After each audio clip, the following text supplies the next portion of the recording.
Hi, ഇന്ന് ഞാനൊരു ചെമ്മീൻ റോസ്റ്റാണ് ഉണ്ടാക്കുന്നത്. എങ്ങനെയാണെന്ന് നോക്കാം. അതിനായിട്ട് 1/2 കിലോ ചെമ്മീനാണ് എടുത്തിരിക്കുന്നത്. ഡീവെയിൻ ചെയ്ത് കഴുകി വൃത്തിയാക്കി വെച്ചിരിക്കുന്ന ചെമ്മീനാണ്. അതിലേക്ക് 1/2 ടീസ്പൂൺ മഞ്ഞൾപ്പൊടി, 2 teaspoon Kashmiri chilli powder, 1/2 teaspoon pepper powder, 1/2 teaspoon ഉപ്പ്, 1 ടേബിൾ സ്പൂൺ വിനാഗിരി, ഇതെല്ലാം കൂടെ ചേർത്ത് ഇളക്കി 20 മിനിറ്റ് മാറ്റി വയ്ക്കുക. ഇനി ഒരു പാൻ അടുപ്പിൽ വെച്ച് 3-4 ടേബിൾ സ്പൂൺ വെളിച്ചെണ്ണ ഒഴിക്കുക. വെളിച്ചെണ്ണ ചൂടായതിന് ശേഷം കുറച്ച് കറിവേപ്പില ഇടുക, ചെമ്മീൻ ഇടുക, 2 വശവും ചെറുതായി മൂപ്പിച്ചെടുക്കുക. ഷാലോ ഫ്രൈ ആണ് ചെയ്യുന്നത്. ഞാൻ 2 പ്രാവശ്യമായിട്ടാണ് ഈ ചെമ്മീൻ വറുത്തെടുത്തിരിക്കുന്നത്.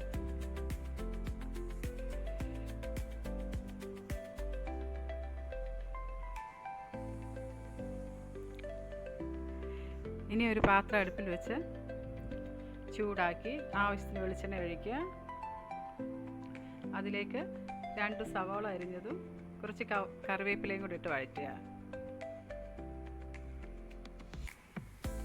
സവാള നന്നായി വഴറ്റിയതിന് ശേഷം 10 അല്ലി വെളുത്തുള്ളി, 1 കഷ്ണം ഇഞ്ചി ചതച്ചതും കൂടി ചേർത്ത് വഴറ്റുക. വെളുത്തുള്ളിയിൽ ചെറിയ വെളുത്തുള്ളി അല്ലിയാണ്.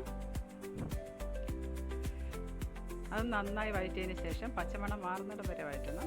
അതിലേക്ക് 2 teaspoon Kashmiri chilli powder, 1 teaspoon മല്ലിപ്പൊടി, 1/2 ടീസ്പൂൺ പെപ്പർ പൗഡർ, 1/2 ടീസ്പൂൺ മഞ്ഞൾപ്പൊടി ചേർത്ത് മൂപ്പിക്കുക. പൊടികളെല്ലാം മൂത്തതിന് ശേഷം ഒരു ടൊമാറ്റോ അരിഞ്ഞത് ചേർത്ത് വഴറ്റുക. ടൊമാറ്റോ എല്ലാം വെന്തുടയുന്നിടം വരെ വഴറ്റാം. അതിനായിട്ട് കുറച്ച് വെള്ളം ഒഴിച്ച് നമുക്ക് വഴറ്റാം.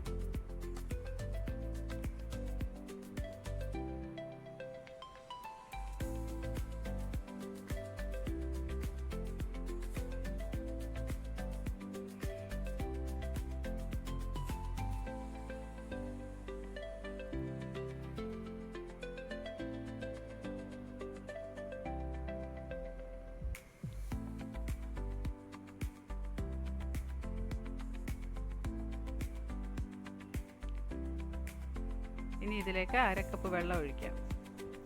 വെള്ളം ഒഴിച്ച് ചൂടാക്കി ആവശ്യത്തിന് ഉപ്പിടുക. 1/2 ടീസ്പൂൺ ഉപ്പിട്ടു. 1 നുള്ളു ഉലുവാപ്പൊടി ഇടുക. അത് ഇട്ട് ഇളക്കി വറുത്ത് വെച്ച ചെമ്മീൻ ഇടാം.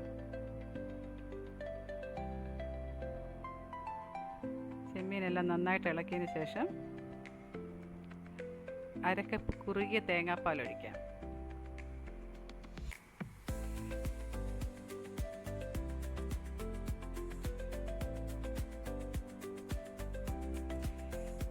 നന്നായിട്ട് ഇളക്കി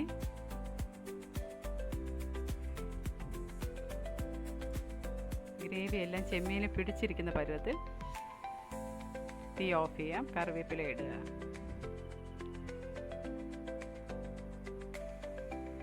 ചെമ്മീൻ റോസ്റ്റ് റെഡി ആയിട്ടുണ്ട്. ഇത് ചപ്പാത്തി, ചോറ്, പുട്ട് എല്ലാത്തിൻ്റെയും കൂടെ നല്ലതാണ്. Thank you.